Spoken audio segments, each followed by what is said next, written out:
Magandang umaga po sa inyong lahat. Magandang umaga mga kapatid at sa amin pong mga bisita. Isa pong kagalakan ang makatayo po muli sa likod ng ating pulpito ng ating iglesia para po sa pangangaral ng salita ng Diyos. Isa pong kilalang social media influencer ang pumanaw nitong nakaraang linggo lamang. Anak po siya ng kilalang TV personality na si Kuya Kim Atienza na nakilala natin bilang main host para po sa palabas na Matang Lawin. Bata pa po ito ang kaniyang anak sa edad na 19 anyos lamang. Ang dahilan po ng kanyang kamatayan ay suicide o pagpapakamatay. Hindi po biro ang kanyang mga pinagdaan ayon sa mga balita tungkol sa kaniyang buhay. Nakaranas po siya ng matinding mga kalungkutan, pagkabigo, at kawalan ng pag-asa. Ayon nga sa mga pakikiramay na akin pong nabasa, ang sabi po ay ganito: isang batang buhay na puno ng pangako, naputol ng napakaaga. Paalala ito na gaano man karami ang tagumpay, tagasunod o papuri, hindi nito kayang igarantiya ang kapayapaan sa kalooban ng puso. Madalas nating pag-usapan ang pag-unlad, mga pangarap at mga layunin, ngunit bihira nating mapag-usapan ang katahimikan, paghilom at kapahingahan. Alam niyo po mga kapatid, may mga taong napapagod sa buhay, kaya ang kanilang naiisip na solusyon ay tapusin na ang buhay upang makamtan ang kapahingahan. Habang nabubuhay, patuloy ang pagod, kaya putulin ang buhay upang mawala ang pagod. Meron pong dalawang mukha ang pagod. Pagod ng katawan at pagod ng kalooban o ng kaluluwa. Sa pagod ng katawan, madalas kailangan lang nating itulog, ihinto ang ating ginagawa, uminom o kumain o matulog. Pero sa pagod po ng kalooban, hindi ito maaaring daanin sa tulog, kain o pagtigil para ito ay malunasan. Ang tanong po sa atin ay ito: mayroon bang peace of mind? Mayroon bang kapahingahang maaaring maging panghawakan tayo bilang mga tao? Mayroon bang kapahingahan para sa isang kaluluwang napapagod? At sana po sa mensahe na ating maririnig ngayong umaga ay makita natin ang kasagutan. Bago po yan, punta po tayo sa ating pong pangunahing teksto at yan po ay ating mababasa at makikita sa libro po ng Genesis. Atin pong ipagpapatuloy ang ating series sa pag-aaral sa libro o sa aklat ng Genesis, chapter number 2, verse number 1 hanggang verse number 3.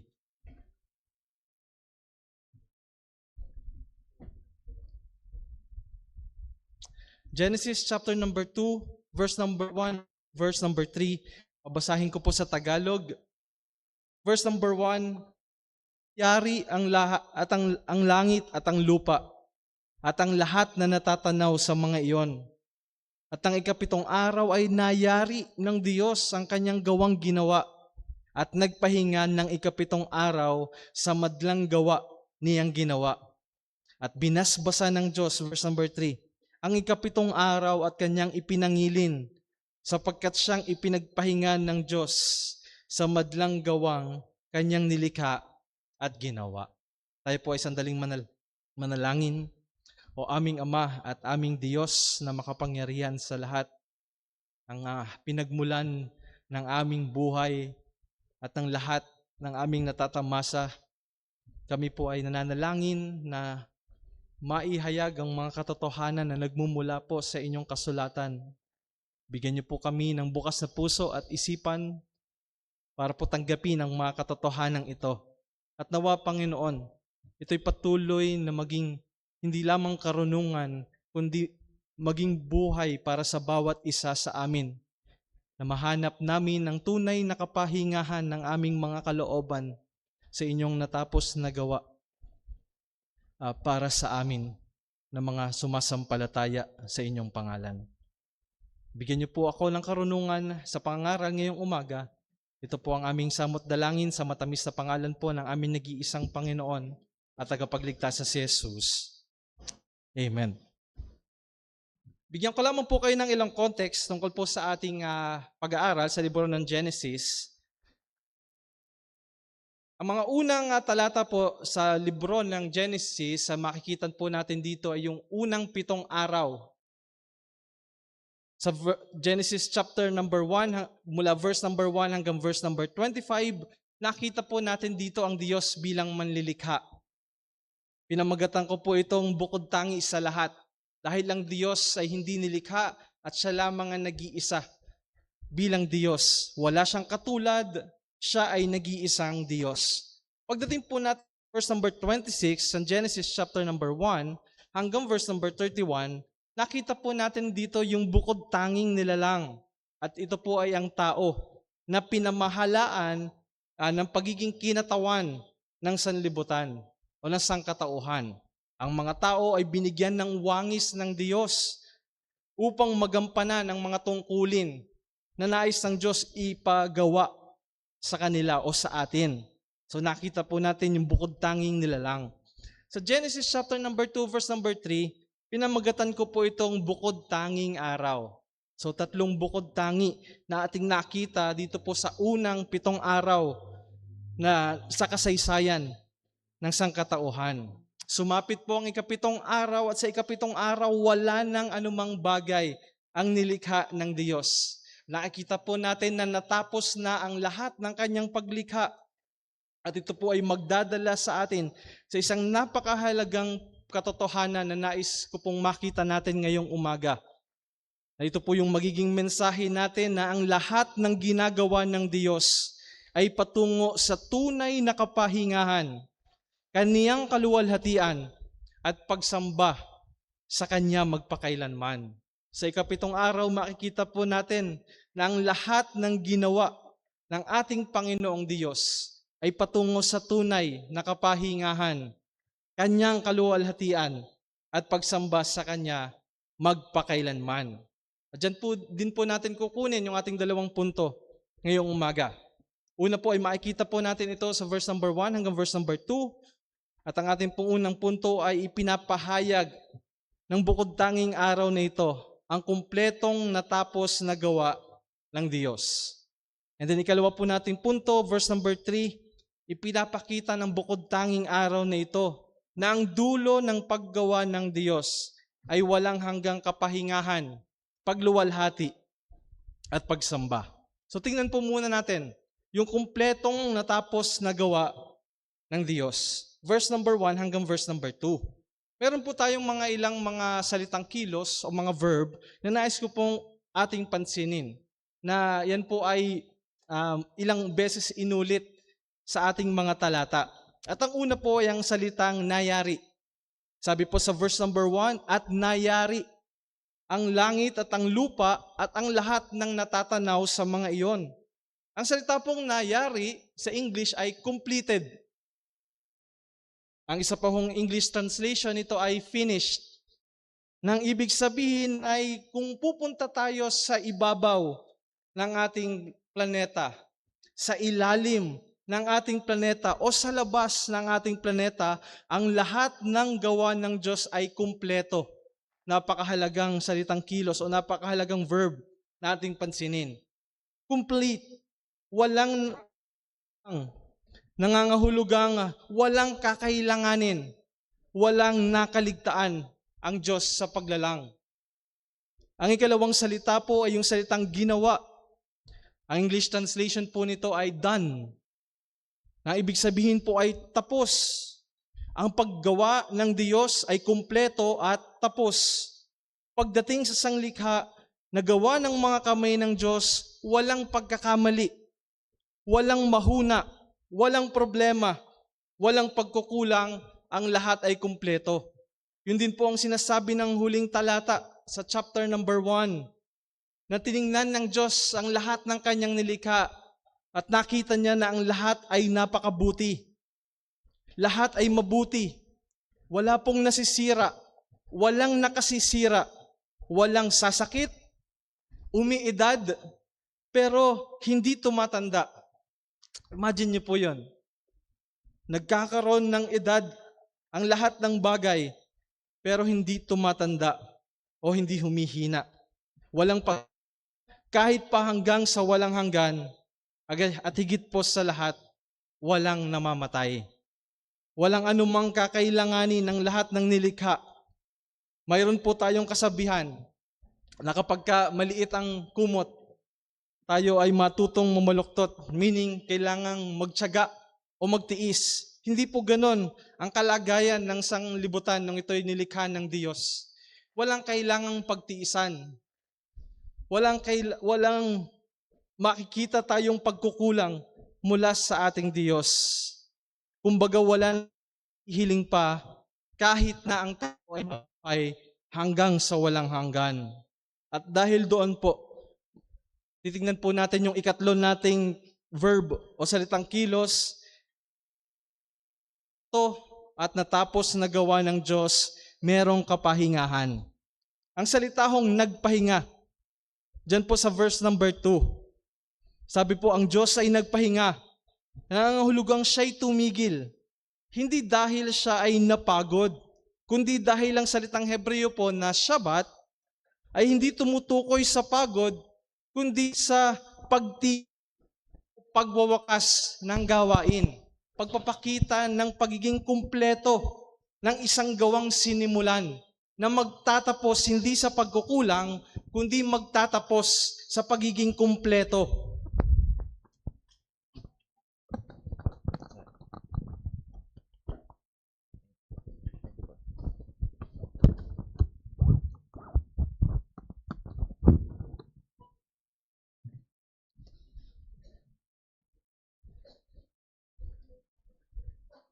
Sapagkat ang isang Diyos ay hindi napapagod at hindi nangangailangan ng pahinga.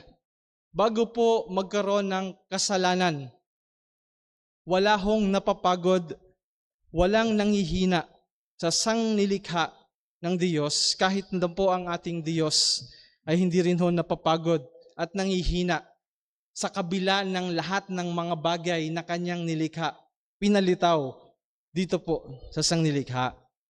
Sabi po sa Isaiah chapter number 40 verse number 28, hindi mo baga nalalaman, hindi mo baga narinig, ang walang hanggang Diyos, ang Panginoon, ang may lalang ng mga wakas ng lupa, hindi nanlalata o napapagod man. Ang Diyos na walang simula at walang katapusan ay may kapangyarihang wala din pong simula at wala din pong katapusan. Yun po yung pagiging eternal ng ating Diyos. Kumbaga kung sipin niyo po kung sa cellphone natin meron po tayong mga battery, hindi po ba? May mga battery indicator kung ito'y 100% pa.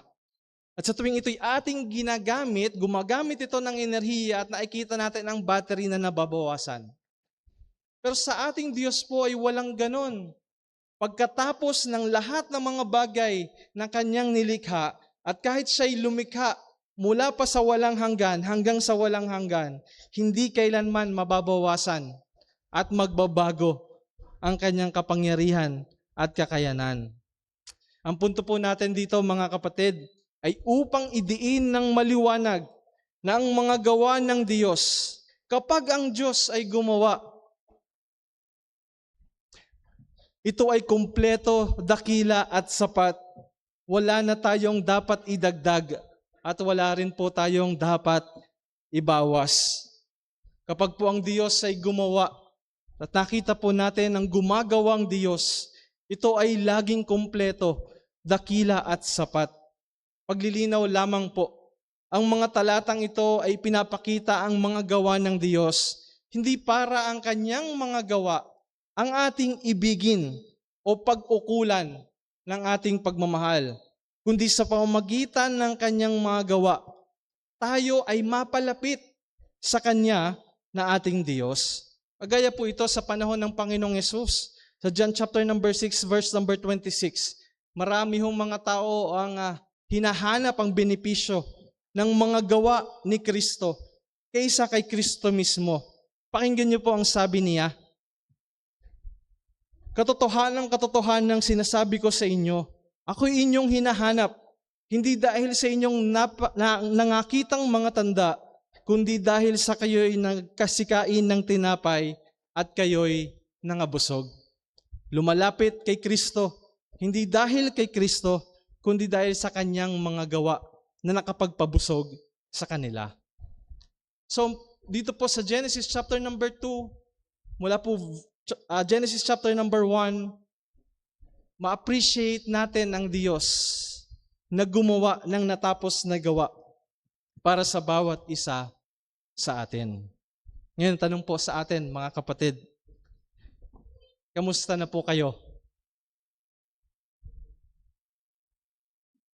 Pagod po ba ang inyong mga katawan? Kayo po ay matulog. Huwag ho kayong magpuyat kaka-cellphone. Matulog po kayo kung pagod ang inyong mga katawan. Huwag lang ho ngayon. Mamahinga po kayo sa trabaho kung napapagod ang inyong mga katawan. Pero kamusta po ang ating mga kaluluwa? Tandaan niyo pong ang inyong napapagod na kalooban ay hindi ninyo maidadaan sa tulog o kain o kahit na o sa pagkakape. Ang inyong mga kaluluwa'y nakadisenyong makatagpo ng kapahingahan sa Diyos at sa Kanyang natapos na gawa. Yun ho ang dahilan kung bakit ipinapakita ito sa atin sa unang bahagi ng Genesis upang tayo ay mapaalalahanan na tayo ay nakadisenyo na makahanap ng walang hanggang kapahingahan sa presensya at sa mga gawa ng ating Diyos. Sa tagpong ito ay tumigil ang Diyos sa paggawa. Ang Diyos at ang tao ay namumuhay ng magkasama. Pero dahil sa pagkahulog sa kasalanan, ang tao ay nahiwalay sa Diyos. Si Adan bilang kinatawan ay dinala sa kamatayan. Ang lahat ng sa kanya ay magmumula. Ngunit ang Diyos ay muling gumawa pagkatapos ng pagkakasala. Gumawa siya ng pagtutubos. Hindi hinayaan ng Diyos na matapos ang kasaysayan sa pananaig ng kasalanan sa mundo. Dumating ang Diyos anak, ang Panginoong Hesukristo. Ipinanganak bilang tao, tinukso ng dyablo pero nanatiling perpekto. Siyang tunay na larawan at imahe ng Diyos. Ang kanyang mga gaway perpekto, hindi nagkasala sa harap ng Diyos at sa harap ng mga tao. Kusang loob na nagpapako sa cross para bayaran ang kasalanan ng mga makasalanan. Doon sinabi niya, naganap na. It is finished. At iniyukayok ang kanyang ulo at nalagot ang kanyang hininga. Naganap na ni Jesus ang gawa ng pagtutubos. Pagkalipas ang 3 araw ay nabuhay muli at umakyat sa langit at sa kanyang trono ay naupo. Nakaupo na ang hari. Ang gawa ng pagliligtas ay kumpleto. Wala nang gawang maaring idagdag. Si Kristo ay sapat. Ang kanyang natapos na gawa ay sapat. Ngunit hindi po doon natapos ang mga gawa ng Diyos. Dahil ayon sa ating paniniwala, inakay tayo ng Espiritu ng Diyos upang tanggapin ang Panginoong Hesukristo bilang ating tagapagligtas. Siyang nagpalambot ng ating mga puso upang makita ang ating pangangailangan dahil sa ating mga kasalanan. Siyang nagpapaniwala sa atin na sapat si Kristo at ang kanyang natapos na gawa para sa ating kaligtasan. Ang Diyos at ang kanyang natapos na gawa ang makapagpapanumbalik ng kapayapaan ng iyong kalooban. Huwag mo sanang akalaing tumitigil ang Diyos. Ang lahat ng bagay ay nasa sa kanyang mabuting kalooban. Napakahalaga po mga minamahal at mga kapatid na hindi mawala ang pariralang natapos na gawa sa ating mga puso at isipan. Kailangan nating itong itatak lagi at sa tuwina. at lagi nating sambitin na merong natapos na gawa ang Diyos. Na ang ating Diyos na nakilala ay hindi Diyos na tumitigil, kundi patuloy sa paggawa. Siya ay gumawa ng paglikha at siya ay gumawa ng pagliligtas para sa bawat isa sa atin na sumasampalataya sa Kanya. Ngayon pong buwan na ito ay sineselebrate po natin ang Reformation Month. Sineselebrate po natin ito at tayo po ay nagbubunyi para dito, hindi dahil nakapagprotesta tayo laban sa isang malaki, masama at makasalanang sistema o relihiyon. Isineselebrate natin ito dahil dahil natapos ang dilim. Hindi po ba? Natapos ang dilim at sumikat ang liwanag. Ang salita ng Diyos ay nai-translate, naipangaral sa lengguwaheng nauunawaan at ang kaligtasan sa pamamagitan ng pananampalataya kay Kristo ay muling naipangaral. Ang Diyos ang gumawa nito. Ang Diyos ang gumawa sa panahon ng reformasyon. Patuloy na gumagawa at kumikilos ang Diyos para sa kanyang kaluwalhatian at dahil po doon, tayo ay meron tunay na kapahingahan.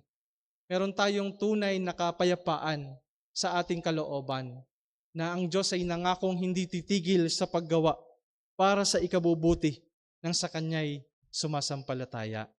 Merong natapos na gawa ang Diyos. At yan po yung magdadala sa atin sa ikalawa nating punto. Ikalawa po nating punto, nasa verse number 3. Sa araw na ito ay pinapahayag na ang dulo ng paggawa ng Diyos ay walang hanggang kapahingahan, pagluwalhati at pagsamba sa Kanya.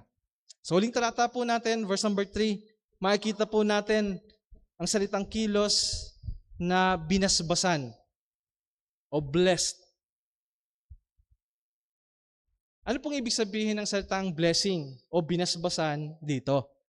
Sa atin pong context, mula Genesis chapter number 1, ito po ay 2 beses na inulit at ginamit ng Diyos nung kinausap niya ang mga hayop at nung kinausap niya ang tao. Sabi po sa Genesis 1, verse number 22, and God blessed the living creatures. At pagkatapos ay inutusan sila na magpakarami.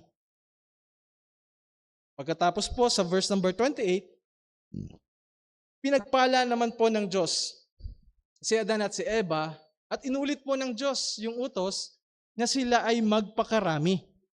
So yung pong pagpapala dito sa ating context o yung bless dito sa ating context ay nagpapakita ng isang bagay o isang kapangyarihan mula sa Diyos na ibinigay niya sa kanyang mga binibigyan ng pagpapalang ito upang magawa ang isang bagay. Blessed to do something. Ano ho?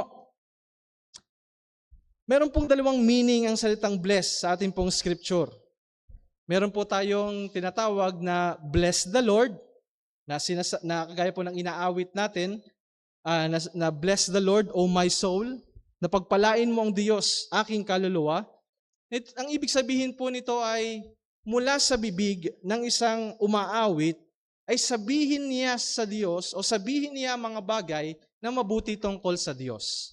Ibig sabihin ay sabihin mo o pagpalain mo ang Diyos sa pamamagitan ng mga dakilang bagay na kanyang nagawa sa pamamagitan ng salita. Pero hindi lamang po sa pamamagitan ng salita, kundi po sa pamamagitan din ng ito'y bukal sa isang puso. Ang ikalawang meaning po ng salitang bless ay yun pong getting favor from God o pagkuha ng isang pabor mula sa Diyos. The ability to do something. Yung blessing ng Panginoon. Meaning mula sa kapangyarihan ng Diyos at ng kanyang kalooban, mayroong kakayanan ng isang tao o isang bagay na pinagpapala.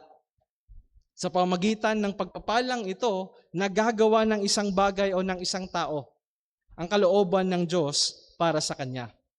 Ngayon po dito sa Genesis chapter number 2, ang pinagpala ng Diyos ay hindi tao at hindi mga hayop, kundi ang araw.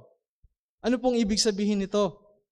Ibig sabihin po nito, mayroon pong kayang gawin itong araw na ito na hindi kayang gawin ng ibang mga araw. Meron siyang kayang gawin ayon sa kalooban ng Diyos at ayon sa kanyang layunin. Hindi lamang po niya ito binasbasan, kundi ito po'y kanya ring ipinangilin. At dito po makikita natin yung purpose o layunin ng pagbabasbas ng Diyos sa araw na ito. Ang ibig po sabihin ng salitang ipinangilin, sa English ay be set apart. Kumbaga kung meron po kayong isang prutas, kung ito inyong hahatiin, yun po yung ibig sabihin ng pagsaset apart o paghihiwalay. Ang isa pa pong mahalagang meaning ng salitang to be sanctified o ipinangilin ay yung pong consecrated to be holy. Para po ito'y magamit mula sa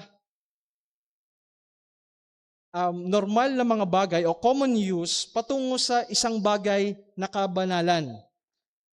Ito pong salitang ito ay sunod na gagamitin at makikita natin sa ating Biblia sa Exodus chapter number 13, verse number 2. Kung saan pakinggan niyo po, babasahin ko po sa English, sabi ng Diyos, "Sanctify to me every firstborn, the first offspring of every womb among the sons of Israel." Sa Tagalog po ay ihiwalay daw po yung mga panganay o yung mga unang anak ng tao at ng mga hayop. At dito po makikita natin yung napakahalagang salita, sabi po ng Diyos, "It belongs to me." Yung mga panganay na isa-sanctify, sabi po ng Diyos, "It belongs to me." Ito ay para sa akin. Apo, most of the time na makikita po natin ang pagsasanctify o pagpapabanal ng Diyos, ito po ay laging nagiging banal dahil ang layunin ng Diyos ay ito'y gamitin para sa kanyang kaluwalhatian.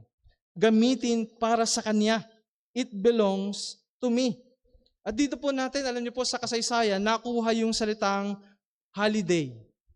Ng etimolohiya o yung pong original na ibig sabihin ng salitang holiday ay holy day. Na ito ay banal na araw, special na araw. Hindi ito kagaya ng mga normal na araw dahil ito ay special. Dahil ginawa itong special, una at higit sa lahat, ng Diyos. Isa pong obserbasyon na nais ko pong inyong mapansin dito, yung ikapitong araw ay mangyayari ng paulit-ulit. Ito po ay regular na araw. Na meron pong unang araw at meron pong ikapitong araw. Meaning, ganun po ang disenyo ng Diyos sa cycle ng mga linggo kung papaano mabubuhay ang tao. At hindi po sinabi sa libro ng Genesis na ang pinagpala po ng Diyos sa itong araw lamang na ito. Itong unang ikapitong araw. Ito po ay nasa imperfect tense. Nang ibig sabihin po ito ay paulit-ulit, nagpapatuloy na pagpapala para sa araw na ito. Hintay lamang po, ibibigay ko po sa inyo ang ating punto. Pero isa pong mahalagang paalala, bago po tayo magpatuloy, na hindi po natin pwedeng sabihin na sa mga tagpong ito ay sumasamba o ginagawa ni Adan at Eva ang mga ginagawa ng mga Israelita nung dumating sa kanila ang batas. Dito po sa araw na ito, wala po tayong nakitang pagsasakripisyo o mga seremonyal na mga gawain at hindi ipinapagawa sa pagkakataong ito. Yun po ay mapapag-aralan natin at makikita natin pagdating natin sa Exodus. Hindi rin po sinabi sa ating mga talata na sila ay sumasamba sa araw na ito. Pero ito po ay pwede nating sabihin na ito ay applied o ipinapahiwatig kahit na hindi sinabi direkta mula sa ating mga talata. Dahil nga po sa ibig sabihin ng salitang ipinangilin. Itong araw na ito ay magiging araw para sa Panginoon. Bakit? Dahil nga po nakita natin mula po Genesis 1 hanggang Genesis 2 na ang Diyos ay lumilikha. Ang Diyos ay gumagawa. At ano po yung dulo ng paggawa? Pagtigil sa paggawa. Bakit po tumigil ang Diyos sa paggawa? Ito po ay para alalahanin at sariwain at i-celebrate ang natapos na gawa ng Diyos. Ang disenyo po ng paglikha sa sangkatauhan o sa bawat sa mundong ito na ating ginagalawan, na ang magbibigay ng buhay, siya ang magtatatag ng kanyang kaharian, maglalagay siya ng mga tao na makakasama niya habang buhay, at pagkatapos noon ay pagluwalhati, pagsamba at kapahingahan sa kanya. Kung wala pong kasalanan, dito po matatapos ang kasaysayan ng sangkatauhan, kung saan ang kaharian ng Diyos ay nakaset. Siya bilang hari at ang mga tao ang kanyang kinatawan. Ang kaharian ng Diyos ay nakaset. Kumpleto ang lahat ng pangangailangan. Walang namamatay, walang nagkakasala, makakasama ng Diyos ang tao habang buhay. Yun po ang disenyo ng Diyos sa paglikha niya sa tao. Kaya ulitin ko po, kung hindi nagkasala ang tao, tapos na ang kasaysayan ng sangkatauhan doon. Ang tao at ang Diyos ay magkasamang nabubuhay. Kagaya po ng mga nakikita natin sa mga fairy tale, and they shall live happily ever after. Dahil yun po ang disenyo ng Diyos, makasama ang tao habang buhay, sineselebrate ang natapos niyang gawa. Nakikita mula sa mga tao ang kanyang natapos na gawa. Pero alam po natin hindi doon natapos dahil nga po sa kasalanan. Pero ang mabuting balita, mga kapatid, ay hindi nga po tumigil ang Diyos sa paggawa para tubusin ang sangkatauhan, para ang magiging ending sa dulo ng Biblia. At nakikita natin na naging ganon ang kalagayan. Ang Diyos ay nabubuhay na magkasama. Nagsimula ang ating Biblia sa kalagayang ganito, na magkasama ang Diyos at ang tao.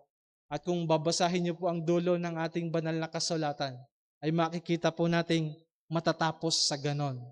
Ang Diyos at ang tao ay mamumuhay na magkasama. Habang buhay, walang dulo, walang katapusan na magkasama sa pagluwalhati at pagsamba sa Kanya. Yun din po marahil ang dahilan kung bakit ang ikapitong araw ay walang at sumapit ang gabi o natapos ang gabi at sumapit ang umaga, ang ikapitong araw. Yun po marahil ang dahilan kung bakit nung sinabi ni Moises sa Genesis 1, sumapit ang gabi, lumipas ang araw, unang araw, naging ganon sa mga sumunod na araw, pero pagdating sa ikapitong araw, walang gabi at walang umaga. Pagiging eternal ng katotohanang makakasama ng Diyos ang tao. Habang ang gawa ng Diyos ay laging nagdadala sa eternal na katotohanan na makakasama ng Diyos ang tao eternally. Nakita po natin ang disenyo ng Diyos mula pa sa umpisa ay ang pagkakaroon ng regular na kapahingahan, pagluwalhati, at pagsamba sa Kanya. Naalala niyo po ba ang sinasabi sa Hebrews chapter 10 verse number 25 na huwag nating pabayaan ang ating pagkakatipon na gaya ng ugali ng iba, kundi mga aralan sa isa't isa, at lalo na kung inyong namalas na nalalapit na ang araw. Yung araw po na tinutukoy doon ay yung araw ng pagdating ng Panginoon. The day of the Lord. Nakagaya ho ng sinisimbolo ng ikapitong araw na ito. Na dadating ang Panginoon, tatapusin ang lahat ng bagay, isaset. Gaya ng sinabi ni Brother Jem kanina, yung already and not yet, kung saan makukonsummate ang kaharian ng Diyos. Finally and eternally, makakasama ng Diyos ang tao habang buhay at ito'y hindi na matatapos. Pero hanggat hindi pa dumadating ang araw na yon, tayo po mga kapatid ay inuutusang laging huwag pabayaan ang atin pong sama-samang pagtitipon.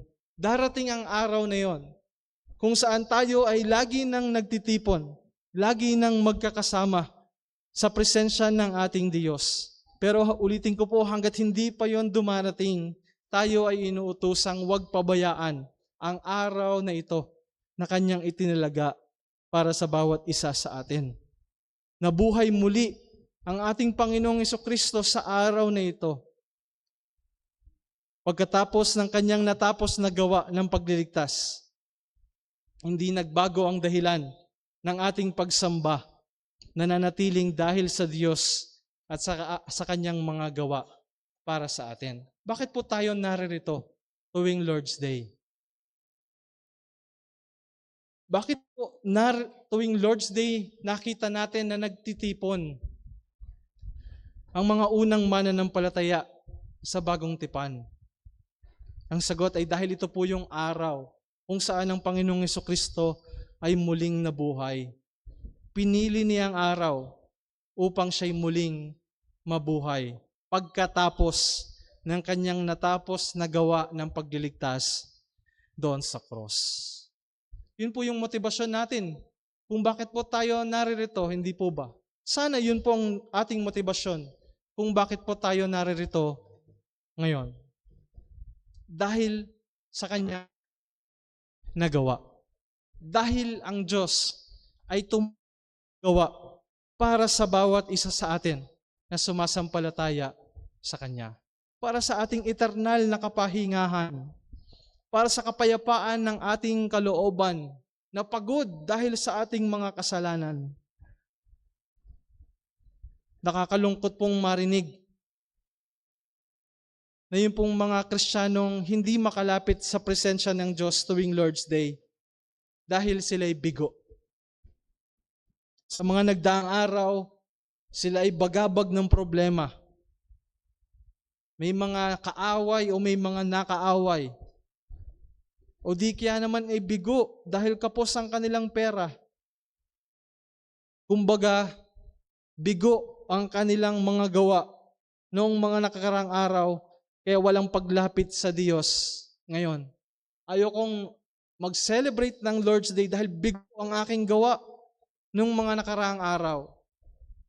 Mga kapatid, hindi nakasalalay sa ating gawa ang paglapit sa Diyos sa araw na ito. Dahil ang Lord's Day ay celebration ng tagumpay na gawa ng Diyos. Lalapit ka sa Diyos dahil tagumpay siya. Hindi dapat nakasalalay sa iyong gawa kung aaten ka ng Lord's Day o hindi. Bigo man ang iyong mga gawa. Bigo man ang iyong puso. Bigo man ang iyong mga kaisipan ng mga nakaraang araw. Salamat sa Panginoon may Lord's Day na mapapaalala sa iyo na siya'y hindi nabigo sa kanyang mga gawa. At yun yung motivation na dapat maging motivation ng mga bigo sa inyo para makasama ang mga hinirang sa araw na ito ng pagsamba at paglapit sa Diyos. Kung meron pong mga bigo, meron din naman pong mga wagi na dahilan kung bakit hindi sila a-attend naman ay dahil mga nagwagi. Na sila ay masaya yung kanilang kalooban. Maayos yung mood ko ngayon dahil sa dami kong nagawa, sa dami kong na-accomplish nung mga nakaraang araw. Sasamba ako sa Diyos, lalapit ako sa Kanyang presensya dahil ang dami kong nagawang mga mabubuti. Ang dami kong nagawang natapos noong mga nakaraang araw. Panatag ang aking kalooban. Okay na okay yung aking feeling dahil sa aking mga accomplishment. Maayos na maayos ang mood dahil sa mga achievements. Mapa sa pera man o mapa sa ministry. May accomplishment. Sapat ang lahat. Meron po, paari po tayong mahulog sa ganyang ah, pagkakamali o kasalanan na nakasalalay pa rin sa ating mood o nakasalalay pa rin sa kalagayan ng ating puso, ng ating buhay, o ng ating mga hanap buhay ang dahilan ng ating paglapit sa Diyos. Hindi po mga kapatid, ang motivation po ay nananatiling dahil sa tagumpay at natapos na gawa ng ating Diyos. Tayo po ay lalapit sa Kanyang presensya dahil sa Kanya pa ring nagawa, dahil sa Kanya pa ring tagumpay, dahil sa dami pa rin ng Kanyang natapos para sa bawat isa sa atin. Dahil sa rami pa rin ng Kanyang naging tagumpay at natapos na gawa. Ang punto po natin, mapabigo man o wagi, ang araw na ito ay hindi tungkol sa atin. Ang araw na ito ay araw kung saan hindi natin papansinin ang ating mga sarili. Hindi tayo titingin sa ating mga kabiguan o sa ating mga natapos na gawa, kundi tayo ay titingin lamang sa Kanya, sa Kanyang natapos na gawa, sa Kanyang natapos na pagbabayad sala dahil sa ating mga pagkabigo at dahil sa ating mga kasalanan, sa Kanyang natapos na gawa upang tayo ay magkaroon ng kakayanan na magtagumpay laban sa ating mga kasalanan, upang tayo ay mapalaya sa pagkaalipin sa kasalanan. Tayo ay tumitingin sa Kanyang natapos na gawa upang tayo ay magkaroon ng walang hanggang kapahingahan kasama ng Diyos magpasawalang hanggan. Ang araw na ito ay hindi araw natin, kundi araw ng Panginoon, kung saan inaalala natin ang Kanyang natapos na gawa para sa bawat isa sa atin. Isa pong mahalagang paalala, kung nakasalalay sa ating mga kamay ang desisyon ng paglapit sa Diyos upang siya'y sambahin sa araw na ito, huwag po nating ikokompormiso. Naintindihan po natin na may mga pagkakataong o may mga pangyaring hindi natin kayang pigilan, wala sa ating mga kamay. Pero nasa kamay ng Diyos, kagaya ng mga karamdaman o ng kung anumang emergency. Pero kung nasa sa atin po ang kapangyarihan para dumalo at lumapit sa Kanya, huwag po natin ikompormiso.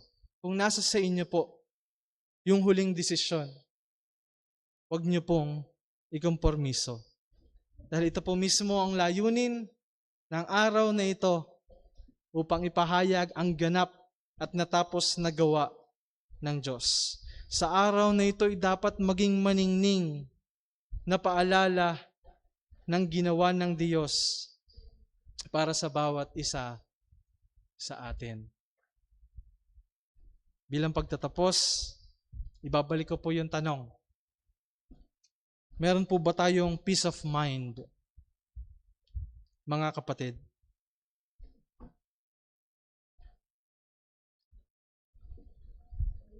Meron po ba? Mayroon bang kapahingahan o maaring maging panghawakan ng tao bilang kanyang pag-asa? Mayroon bang kapahingahan para sa isang kaluluwang pagod? Meron ba tayong mensahe? May mensahe ba ang Diyos sa mga kakilala nating maaring dumaranas ng mga depresyon? May mensahe ba ang Diyos para sa mga katulad natin na mga mananampalataya pero dumaranas ng depresyon? May mensahe ba ang Diyos? May kapangyarihan ba ang Diyos para bigyan ng ating mga puso o ang ating mga kalooban ng kapahingahan? Nasa saan ang ating kapahingahan? Yan sasabi ng kanta, ikaw ang pahinga. Tunay ba yun? Ang pahinga ay hahanapin natin sa tao, sa mahal natin sa buhay, sa salapi, sa yaman, sa tagumpay, sa achievement. Hindi po ganun ang nakita natin sa disenyo ng Diyos ng paglikha sa sangkatauhan. Dahil ang lahat ng bagay, ang kumpletong natapos na gawa ng Diyos, ay laging magdadala sa atin sa dulo. At ang dulo ay walang hanggang kapahingahan, walang hanggang pagluwalhati, at walang hanggang pagsamba sa Kanya. Kagaya po ng nasa Westminster Shorter Catechism, question number 1. What is the chief end of man? At ang sagot, the chief end is to glorify God and enjoy Him forever. Aluwalhatiin ng Diyos at matamasa siya habang buhay. Yan ang disenyo ng Diyos para sa bawat isa sa atin. Yan ang dahilan kung bakit siya lumikha ng tao para iparanas sa atin ang katiwasayan, ang walang hanggang kapahingahan, ang walang hanggang kalahatian, ang walang hanggang pag-alaala sa kanyang natapos na gawa at kabutihan. Kanyang natapos na gawa na walang pagkakamali, walang pagkukulang. Para sa bawat isa sa atin na sumasampalataya. Pero ang mensahe din po sa aming mga bisita. Para sa mga taong walang kapahingahan sa puso. Kung ikaw ay bagabag dahil sa iyong mga kasalanan, salamat sa Diyos dahil ikay nababaga sa iyong mga kasalanan. Kung ikay bagabag sa iyong mga kasalanan dahil sa katotohanan ng sinasabi ng banal na kasulatan na ikaw ay makasalanan sa harapan ng Diyos.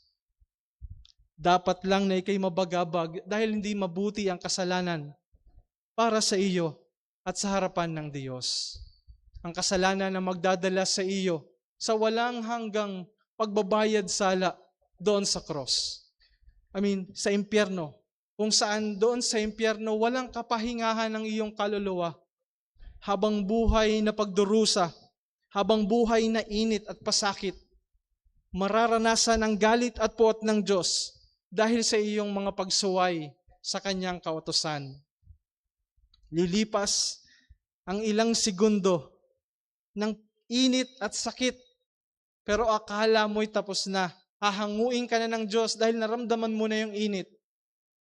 Pero di mo mamamalayang lilipas na ang 24 na oras.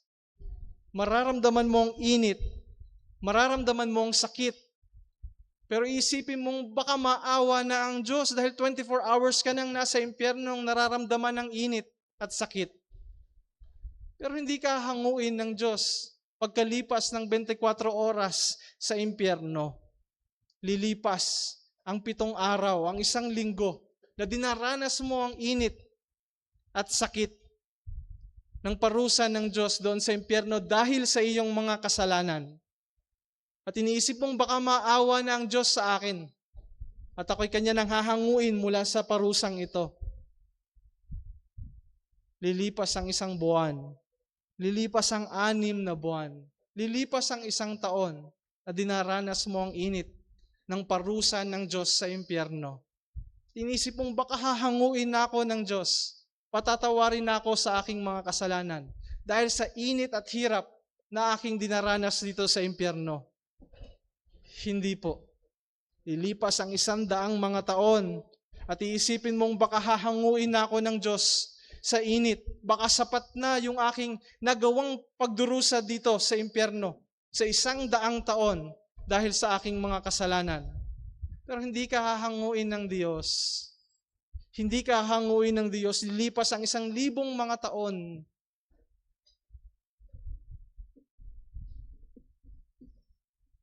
At iisipin mong baka hahanguin na ako ng Diyos mula sa impyernong ito dahil sa 1,000 taon ng aking nagawang pagdurusa at pagbabayad sala dahil sa aking mga kasalanan. Pero may 1,000,000 taong pang darating.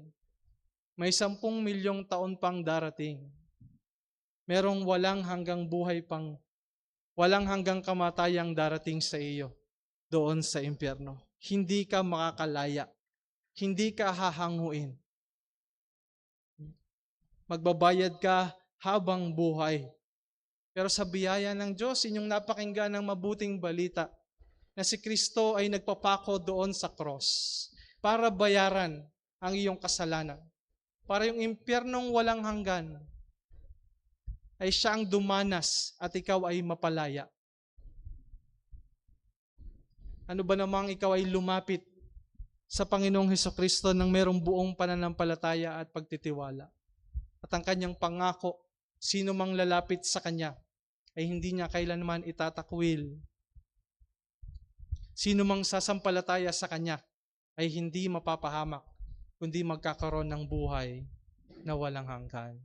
Dahil sa natapos na gawa ni Kristo, katulad po namin, mga bisita po namin, katulad po namin,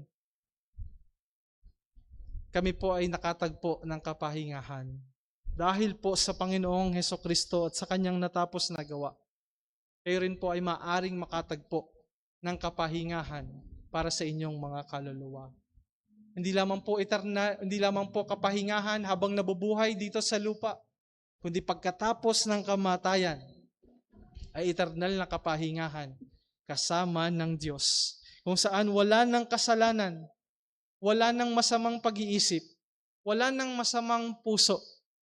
Hindi na tayo makakaranas ng masasamang pag-iisip. Hindi na tayo makakaranas ng mga masasamang pakiramdam. Wala na ni isa man, wala na ni segundo man na tayo ay makakaranas ng pagkakasala. Imagine niyo po yon, no? Nakakapagod po ang kasalanan para sa bawat isa sa atin. Bagamat hindi na tayo nasa ilalim ng kapangyarihan na ito, pero dahil sa presensya ng kasalanan, tayo ay nakikipagbata, tayo ay nakikipagbaka at nakikipaglaban dito. Pero imagine niyo po, balang araw, sa piling ng Diyos, wala ng kasalanan sa atin at wala ng kasalanan sa ating kapaligiran. Walang hanggang kapahingahan sa kanyang kaharian. Tayo po'y manalangin.